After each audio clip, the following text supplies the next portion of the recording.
તો હેલો મિત્રો, મારા નવા ભાગમાં તમારું હાર્દિક સ્વાગત છે। મિત્રો, તમે જોઈ રહ્યા છો સૌરાષ્ટ્ર દર્શન ભાગ 2 અને આજે સોમનાથથી દર્શન કરીને અમે સાસણગીર બાજુ જઈ રહ્યા છીએ। મિત્રો, જો તમે જોઈ શકો છો ગિરનાર સાસણગીરવાળો રસ્તો આવી ગયો છે। ખૂબ જ જોરદાર રસ્તો છે મિત્રો। આજુબાજુ હરિયાળી જ હરિયાળી, એકદમ જંગલ જેવું વાતાવરણ છે મિત્રો। જો ઊંચા ઊંચા પહાડો પણ તમને જોવા મળશે અને નદીઓના ઝરણા પણ જોવા મળશે। તો મિત્રો, હવે આપણે સાસણની સફારી કરીશું। તો સફારીવાળી જીપ લઈ લીધી છે અમે, અને અમે બધા જઈ રહ્યા છીએ દેવળિયા પાર્કવાળા રસ્તે। મિત્રો, કુદરતી વાતાવરણનો અનુભવ કરવો હોય તો તમારે ચોક્કસ સાસણગીર આવવું જોઈએ। મિત્રો, ખૂબ જ મજા આવશે। આજુબાજુ જંગલ અને વચ્ચે રસ્તો। મિત્રો, આ રસ્તો વન્ય પ્રાણીઓની અવરજવર માટે જાહેર કરવામાં આવ્યો છે, તેથી આ રૂટ ઉપર જીપવાળા ભાઈએ જીપ લઈ લીધી છે। તમે જોઈ શકો છો કે સિંહના અને બધા બોર્ડ પણ માર્યા છે પ્રાણીઓના। આ દેવળિયા પાર્ક જવાવાળો રસ્તો છે એ છે મિત્રો। અહીંયા પણ તમને જો નસીબ હોય તો સિંહને બધું જોવા મળી જાય। જે સફારી જીપવાળા ભાઈ છે, પાયલોટ ડ્રાઈવર છે મિત્રો। એવી ઘા કરીને જવા દીધી છે ને તો ના પૂછો વાત, જીવ બધાનો ઘોઘરા આવી ગયો છે। અમારા મિહિલભાઈ એમની ફેવરેટ રમકડાની ગાડી લઈને બેસી ગયા છે। મિહુ, આપણે ક્યાં જઈએ છીએ? દોસ્તો, જંગલનો વિસ્તાર, આજુબાજુ જંગલ ઝાડીઓ અને જંગલી પ્રાણીઓને જોવા માટેનો આ અનુભવ મિત્રો ખૂબ જ સારો છે। જો નસીબ હશે તો જોવા મળશે। જો આ હરણ જોવા મળ્યું છે મિત્રો। આપણા બાજુ ગાંધીનગર બાજુ ઇન્દ્રોડા પાર્ક ને એવું બધું છે મિત્રો, ત્યાં તમને પાંજરામાં પૂરેલા જોવા મળે અને અહીંયા બધા પ્રાણીઓ તમને ખુલ્લા જોવા મળે। તો મિત્રો, વર્ષો પહેલાં આવેલું નરેશ કનોડિયા સાહેબનું પિક્ચર હિરણને કાંઠે, તો એ હિરણ નદી આજે અમે જોવા આવી ગયા છીએ મિત્રો।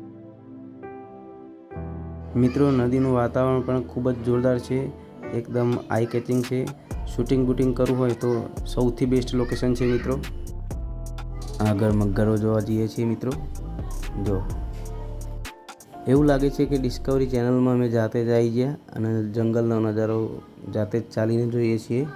કુદરતના વાતાવરણને ખૂબ જ નજીકથી જોવું હોય તો બીજે ક્યાંય જાઓ કે ના જાઓ, પણ આપણા ગુજરાતમાં આવેલ સાસણગીરમાં ચોક્કસ આવવું મિત્રો, ખૂબ મજા આવશે।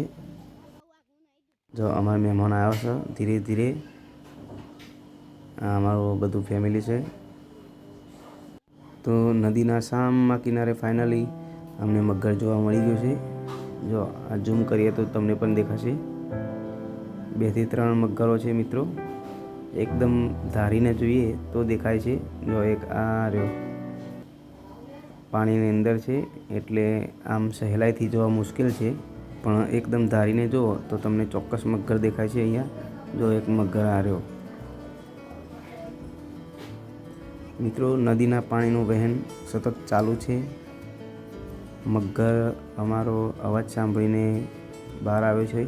તો મિત્રો, ત્યાંથી આગળ જઈએ છીએ તો જો આ હરણ જોવા મળે છે મિત્રો, અને અમે દેવળિયા પાર્કમાં આવી ગયા છીએ। તો જો સામે ઝાડ નીચે જંગલના રાજા હાવજ મીઠી નીંદરમાં ઊંઘી ગયા છે, તમે જોઈ શકો છો। લાગે છે ખૂબ ઉજાગરો હોય અને વરસાદનો ભાર માથે આવ્યો હોય એમ હોઈ ગયા છે। દેવળિયા પાર્કનો નજારો પણ ખૂબ જ સુંદર છે મિત્રો।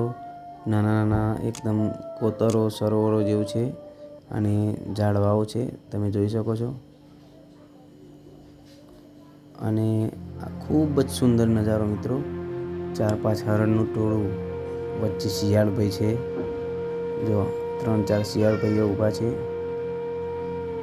એમની મોજમાં રમે જાય છે અને ચારો ચરે જાય છે મિત્રો। મિત્રો, જીવનની ખરી મજા જ આ છે। આપણા ગુજરાતીમાં કહેવત છે કે જીવ્યા કરતાં જોયું વધારે સારું। તો મિત્રો, જીવનમાં એકવાર આવી રીતે કુદરતના નજારાના લાભા લેવા જરૂરી છે અને ખૂબ મજા આવશે મિત્રો। અને ત્યાંથી આગળ આવ્યા છીએ તો જો આ દીપડેશભાઈનું ઠેકાણું આવી ગયું છે કે આ મોજથી ઝાડ ઉપર બેઠા છે। જો અહીં આખા જંગલની ચોકી પોતે જ કરતા હોય ને એ રીતે ઝાડ ઉપર ચડીને બેઠા છે, તમે જોઈ શકો છો। જો થોડો કેમેરો ઝૂમ કરશું તો તમને દેખાશે.